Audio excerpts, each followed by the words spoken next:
to Scenic Painting 101, brought to you from my garage by Los Angeles Pierce College and COVID-19. Today I'm going to show you some techniques that you might use for painting marble or stone.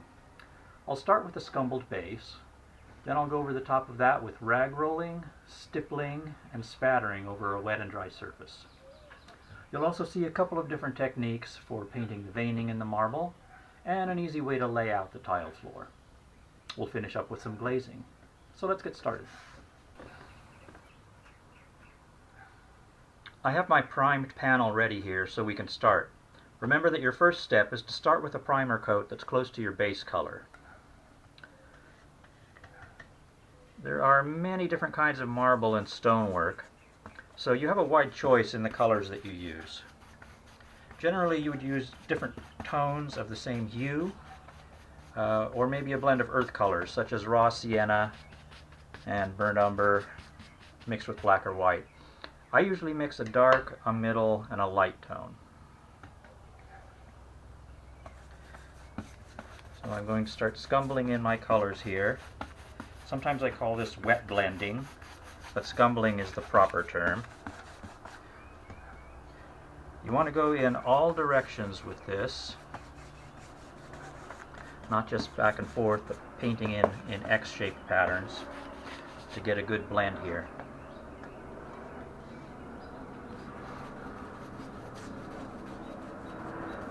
It's best to use a separate brush for every color of paint you're using.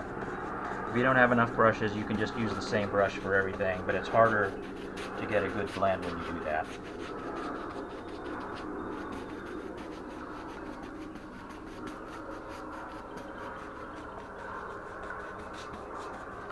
Also, to get a really fine blend, you might want to have a separate brush that you never even dip in paint and just use for the blending part.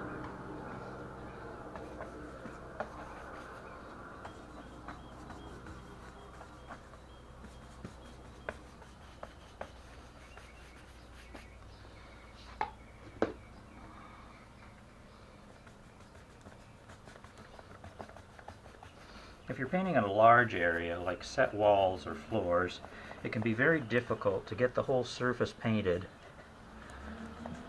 without it drying on you as you're trying to blend.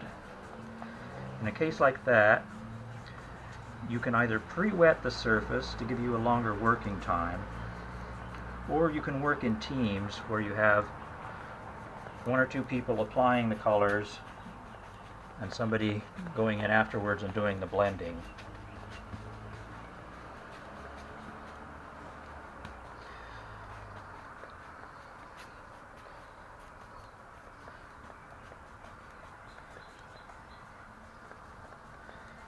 Okay, I think that's satisfactory. So I'm going to wash out my brushes and we'll come back to this after it dries. Now I can mark out the lines for my tiles, but I'm not going to do any masking until after I've painted in my lighter colored tiles.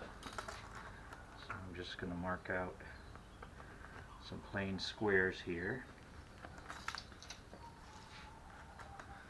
It's also nice to do more decorative designs with this rather than just squares. But I'm just doing some squares here.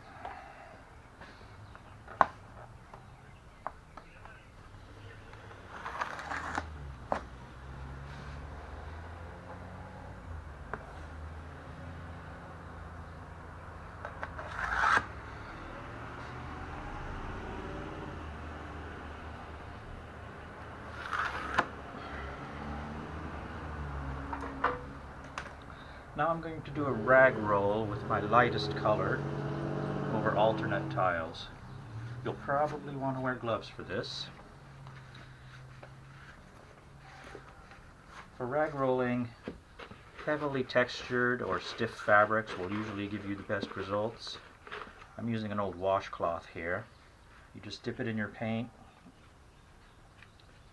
You get different effects based on how thick your paint is, what kind of fabric you use, how you bunch up the cloth.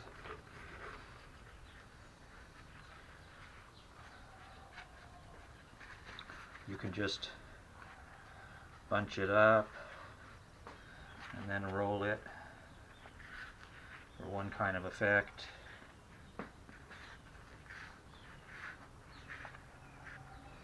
Or you could try twisting it or doing a more organic kind of bunch up for a different kind of effect. Play around with it, see what works for you. When you roll, you might want to go in straight lines or curved lines depending on the effect you're going for. So it's good to just play around with it, try different things. Alright, so once you've done your rag rolling, you can start doing some veining. I like to use lines that I already have shown with where the rag rolling didn't go to sort of give me an indication of where I can do some organic sort of veining lines.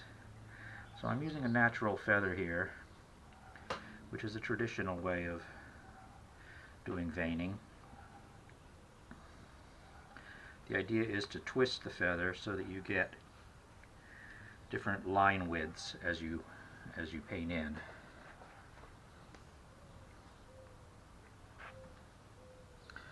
If you're doing tiles, you want to make sure that you run your lines all the way off the tile. If you stop and start in the middle, it looks funny, like you were sort of anticipating a tile there and not going with something organic and natural.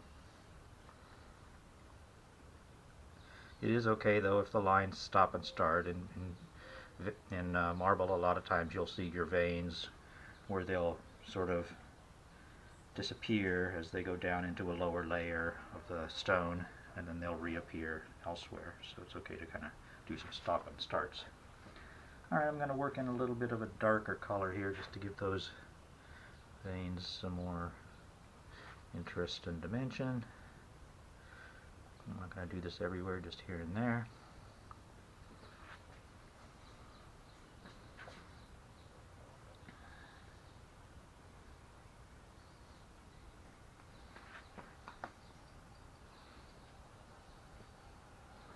Alright, now we're going to let that dry.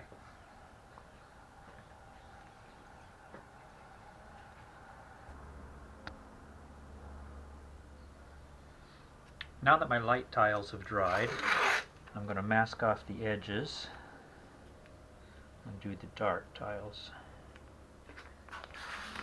Just lay down your tape and cut to your line, assuming you can still see your pencil line.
Alright, so this time instead of rag rolling for our base texture, I'm going to use a natural sea sponge, and I'm going to stipple the paint on. Stippling is a general term used for applying paint by dabbing it on, whether you're dabbing it from a rag or a brush or a sponge.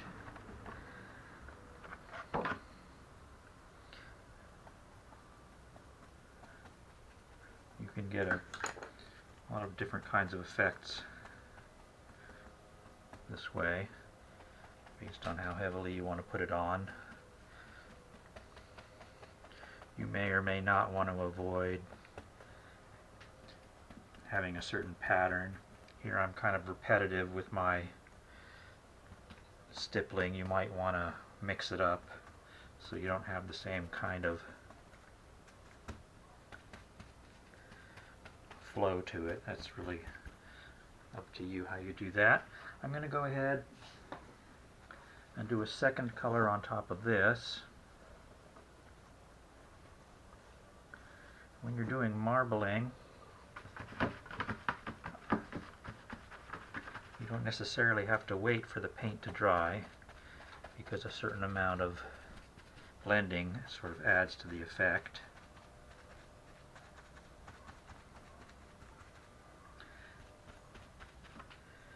And you can go ahead and also do your veining while the paint is still wet. So here, instead of using a feather, I'm doing it with a paintbrush. As long as you have a brush that's wide enough to give you the ability to turn it to change the width of your stroke, it'll work.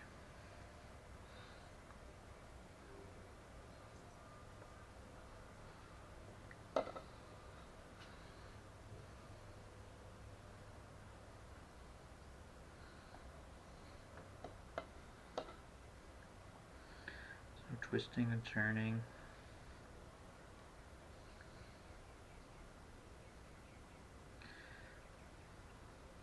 Trying not to make a predictable pattern, but just making it sort of random. Stopping and starting and running off the edge are the main things. Alright, that's good enough. We'll let that dry and then we'll look at it and decide where we want to go from there. You may find that when you look at this, your veins are a little bit too strong, so you can always go back and tone things down, and that's going to be the next step, which I'll show you after this dries. What we've got here, I'm pulling off the masking tape.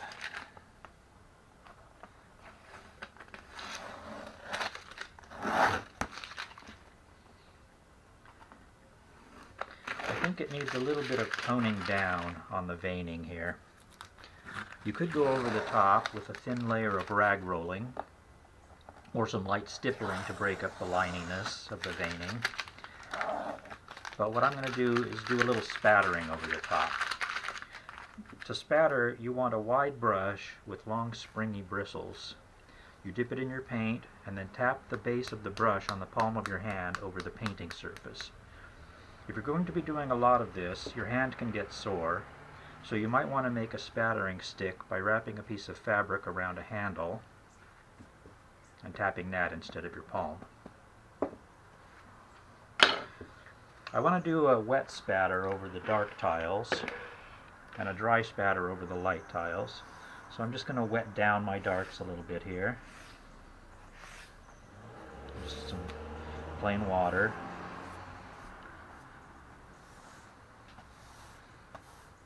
This just will make the spatters drops run a little bit, and they won't be dots so much as they'll be little pools. Okay? A little bit of light spatter over the whole thing.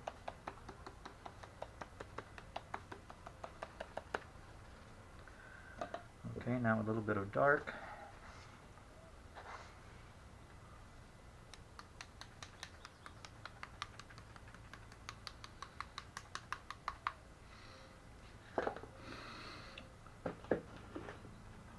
You can blot out areas with a damp rag if you don't like the effect you're getting.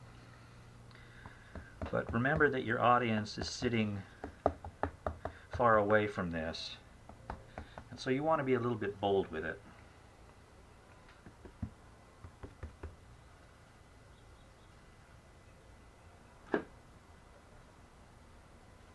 Alright, let's let that dry.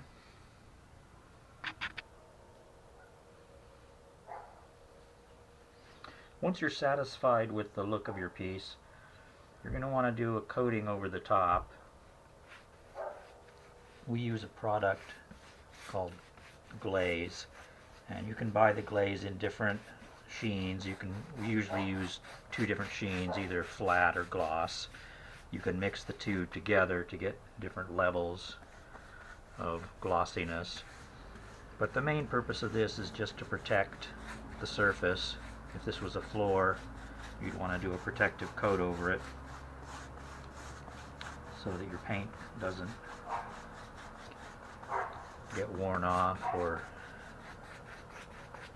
messed up. Also, if somebody spills something on it, this will make it easier to clean up if you have a clear coat over the top. Also, it just helps to kind of blend everything together. You might even, if you don't like the look of your color tone and you want to change it a little bit, you can add a little bit of paint into your glaze. So maybe I would want to tone this down a little brown or whatever to match my set walls. You can add that when you do your glazing. Okay, so that's that.